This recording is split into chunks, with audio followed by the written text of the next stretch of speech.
Al-Quran 114 surat. Sekiranya kita menghafal semuanya surat-surat dalam Al-Quran kecuali Al-Fatihah, bermasalah. Salat kita nggak diterima oleh Allah Subhanahu wa Ta'ala. Sekiranya Al-Quran 114 surat itu nggak ada yang kita hafal kecuali Al-Fatihah, sah salat kita dan sah pelaksanaan Jumat kita. Tapi kalau saya tidak, berbahaya.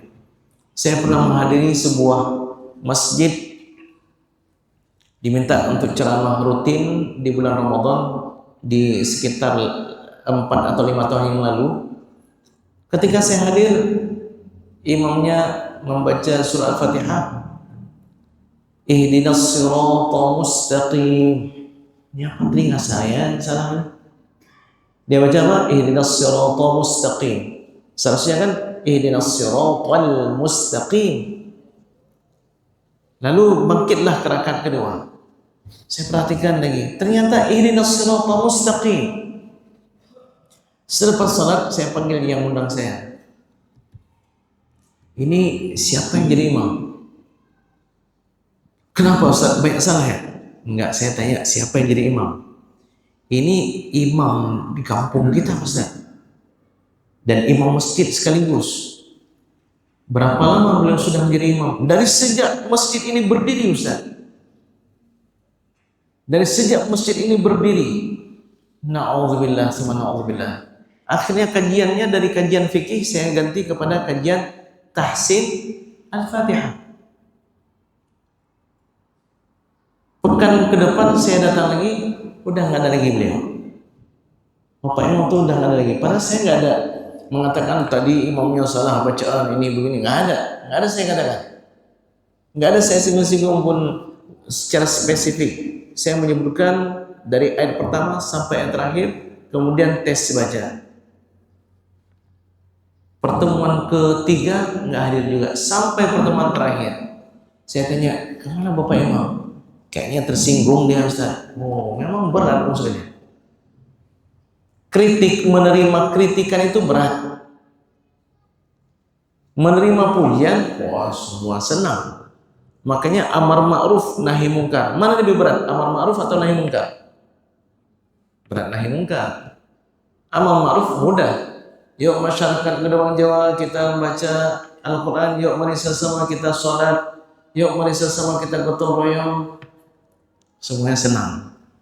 Tapi begitu kita bilang, Pak tadi sholatnya kurang tumakninah, Bu kayaknya ibu tadi ketika sholat mulutnya diam saja sampai selesai sholat. Berarti ibu nggak baca Al-Fatihah? Oh baca, saya baca dalam hati. Dia harus ditunjukkan, maksudnya bacaan itu kan ada jahar, ada sir. Jahar itu bacaan besar, sir itu bacaan seperti berbisik. Tetap dia itu keluar dari makharijul huruf yang tepat. Nah, itu sir. Mungkin sang bapak atau ibu akan mengatakan itu urusan saya sama Allah, bukan sama kamu. Anak baru berapa umur udah mengkritik orang tua. Jadi kalau imamnya tidak tepat, siapa yang salah? Jadi bacaan Al-Quran, bacaan imam itu kalau salah, kalau benar alhamdulillah. Kalau salah ada dua kategori. Ada khata'. Khata' itu artinya salah. Khata' khafi, artinya kesalahan yang tersembunyi. Yang tahu itu yang belajar. Kesalahannya tidak sampai mengubah makna. Misalnya mengqalqalahkan huruf yang bukan qalqalah. Bismillah, ya kan? Alham, ya. Wadhkuru. Seharusnya bismillah bukan bismillah. Alhamdulillah bukan alham. Wadhkuru bukan wadhkuru. Tapi walau demikian, kesalahan ini masih dikatakan kesalahan khafi, kesalahan tersembunyi diketahui oleh mereka yang belajar, dan ini tidak merusak salat kita. Kita yang paham, yang belajar tahsin Al-Quran, bermakmum di belakang imam yang seperti itu, sholat kita tetap sah. Hanya saja ya nanti ke depan ganti imamnya, jangan beliau aja terus ya, diganti yang lain. Tapi tidak merusak sholat kita. Ada kesalahan kedua, kesalahan fatal, namanya khata', kesalahan al-jali yang sangat terang, kesalahan yang fatal. Kesalahan menggantikan huruf, atau kesalahan menghilangkan tasydid, atau kesalahan mengganti baris yang merubah makna. Mana contohnya? Merubah huruf. Alhamdulillah, seharusnya alhamdulillah, ini dia baca alham. Terutama Al-Fatihah nih sekalian ya. Yang tasydid mana? Iyyaka na'budu wa iyyaka nasta'in. Ini kalau sengaja tahu bisa keluar dari Islam sekalian. Bisa murtad. Karena iyyaka artinya kepada engkau. Na'budu kami menyembah. Wa iyyaka kepada engkau nasta'in kami mohon pertolongan.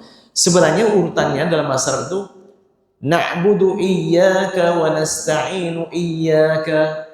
Seharusnya demikian. Ini didahulukan iyyaka. Dalam ilmu balaghah ada ilmu namanya sub ilmu balaghah, ilmu ma'ani. Ada namanya al-qasr wal hasr.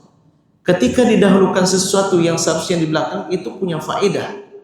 Ketika di sini iyyaka na'budu didahulukan iyyaka punya makna hanya kepada engkau. Dasarnya apa? Kepada engkau. Karena didahulukan ini berarti khusus ini. Hanya kepada engkau kami menyembah dan hanya kepada engkau kami mohon pertolongan. Kalau iyyaka tidak ada tasydidnya, iyyaka itu artinya matahari.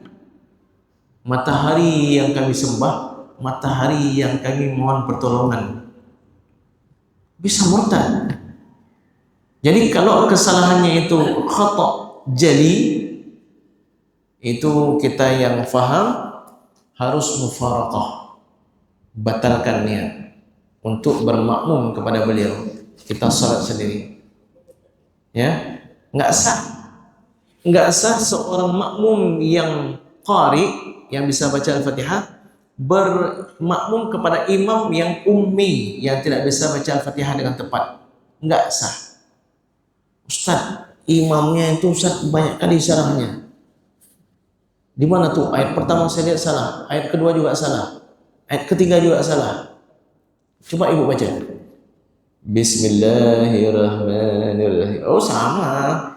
Ya. Ini tahu mengkritik orang ya kan? Tapi dia sendiri bacanya nggak tepat. Kalau begitu ya sama. Salat ibu di belakang imam itu nggak ada masalah. Ini yang jadi masalah adalah ada makmum yang dia itu qari. Nah, itu yang nggak boleh. Jadi terkadang kita yang belajar tahsin jadi masalah maksudnya.